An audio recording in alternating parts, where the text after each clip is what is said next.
rai yangu kwa Chuo Kikuu cha Dar es Salaam ni kuhakikisha kwamba kampasi hii mpya inakuwa kitovu cha ubunifu na uvumbuzi, mahali ambapo vijana wetu watawezeshwa kuibua mawazo mapya, kufanya ubunifu na kutumia fursa ya soko la pamoja la Jumuiya ya Afrika Mashariki.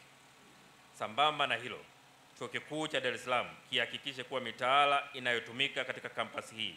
inalenga moja kwa moja katika kuleta maendeleo ya jamii na kutoa zaidi elimu ya ujuzi,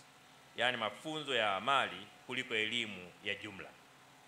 Kwa kuwa mkoa wa Kagera na kanda ya Ziwa yote ni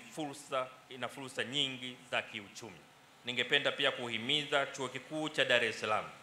kuimarisha umaitaifishaji wa elimu yetu, internationalization of higher education. Jitihada za makusudi hazina budi kufanyika ili kuunganisha viwango vya elimu ya kitaifa na kimataifa, na taratibu utekelezaji wa majukumu ya msingi ya chuo kikuu: kufundisha, kutafiti na huduma, kuandaa wahitimu kufanya kazi katika ulimwengu uliounganishwa, kukuza elimu ya kimataifa,